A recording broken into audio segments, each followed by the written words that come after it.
Daily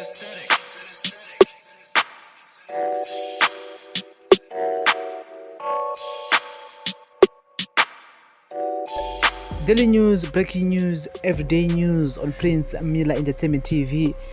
Subscribe to the channel, guys. Remember to follow us on all our social media platforms: Instagram, Facebook, Prince Miller Entertainment, a Facebook group, Prince Miller Entertainment TV. We are also available on Twitter at @PMillerENT. Follow us on Twitter and follow back. Welcome to another edition of our daily news, breaking news, everyday news. Today is the 17th of February 2022. So guys, we keep on following Charles YOHANE. May he so rest in peace. And so the late Charles YOHANE's ex-teammate Stuart Shuto Murisa says that justice should prevail following the killing of the former Zimbabwe international footballer by armed carjackers in South Africa. YOHANE, who had settled in South Africa for the past 2 decades, was shot dead in a carjacking incident that happened at the weekend. He was 48 years old. As the details continue to emerge, South Africa's Kickoff magazine yesterday reported that his body was found in the Midlope hostel in Soweto on Saturday evening with bullet wounds. Residents near the hostel said they heard gunshots. The body was taken to the Chris Hani Barakwat Hospital in the early hours on Sunday. YOHANE's car was recovered the following day. The car was spotted driving around Midlope for most of Sunday and it was recovered later in the day. YOHANE had been using the car for e-hauling services, bought on a part-time basis after training sessions at the academy where he was coaching. His brother Louis, also an ex-footballer, said YOHANE was shot in the head. The case is now in the hands of the police. Murisa, who played with YOHANE in the national age group teams before opening up again at Cape United, Wits University and Amazulu in South Africa, said it was said the former defender had to meet his fate in such tragic circumstances. I've known Charles for several years and to me he had become a close family. But one thing about Charles was that he was not a violent man. He was quite a reserved guy. How come he had to die in such violent circumstances? Whoever is behind this, these people are very cruel. They are inhuman. The worst they could have done, probably they could just have taken whatever they wanted from him and spared his life, not this. I hope justice will prevail. The police should do a thorough job and bring these evil culprits to book, said Murisa. YOHANE's ex-teammate Innocent Chikoya and other Zimbabweans based in South Africa have been working closely with the authorities in that country to ensure the body is safely repatriated home for burial. Details about the funeral arrangements were still sketchy yesterday, but mourners are gathered at the house number 30 Makioni Street in Mbare National.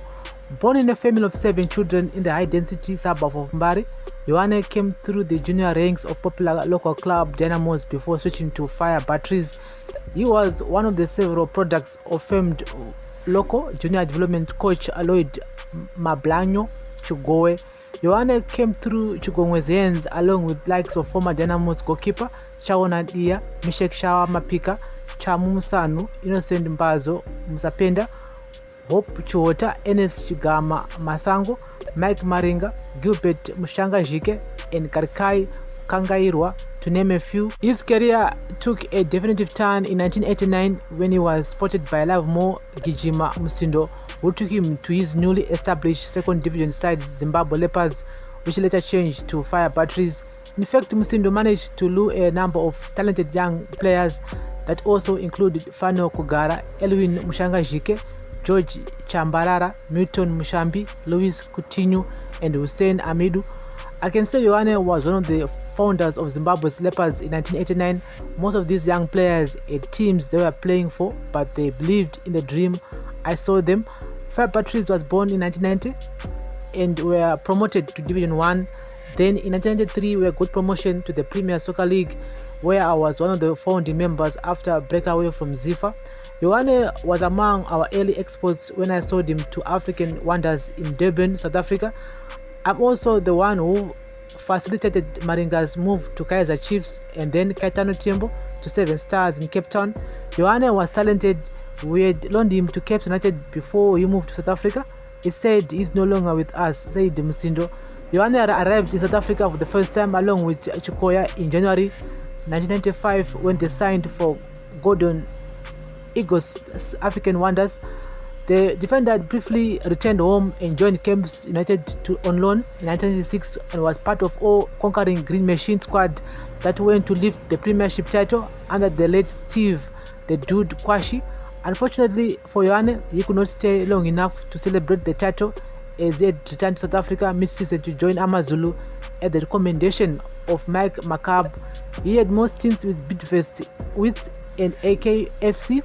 Yohane, who had been based in South Africa for the past 25 years, played most of his professional football for the South African club Bidvest, which he holds the record for appearance at the club after playing for them 268 times over a period stretching between 1997 to 2006, at which he played alongside Murisa Alois Munjira as well as Elasto Capoeja.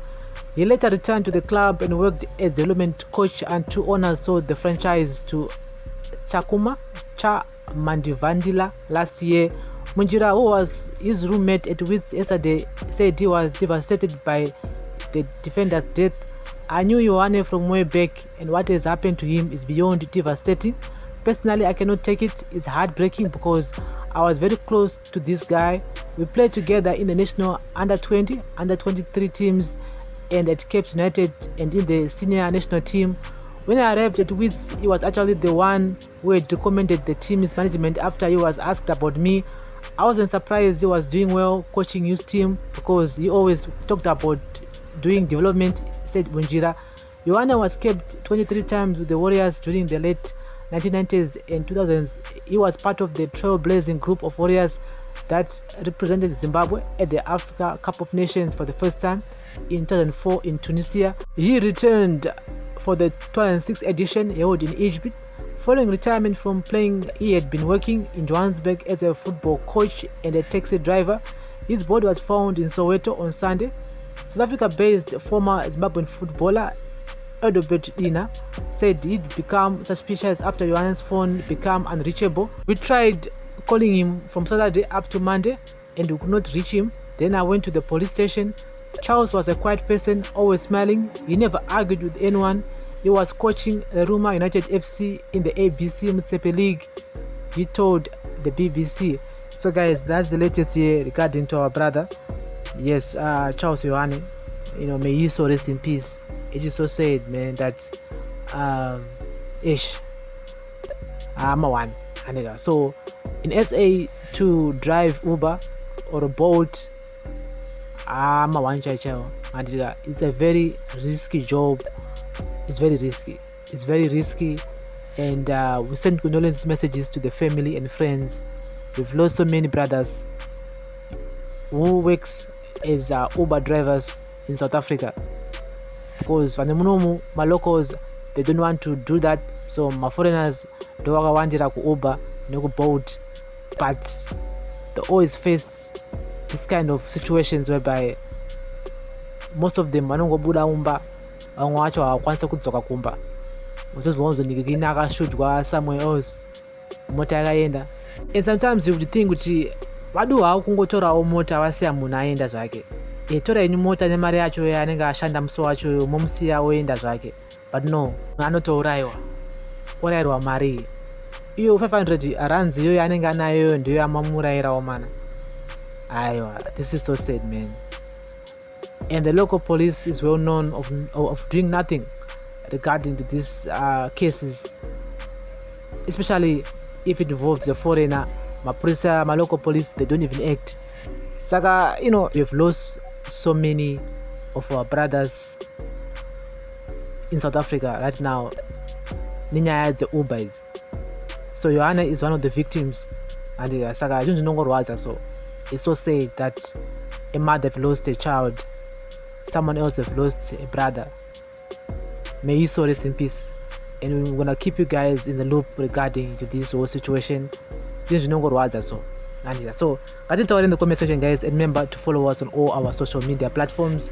I do apologize of being emotional because I still feel that Zimbabwe Zimbabwe, because I still feel that some people may say South Africa couldn't have greener pastures whatsoever, but they do come at a price.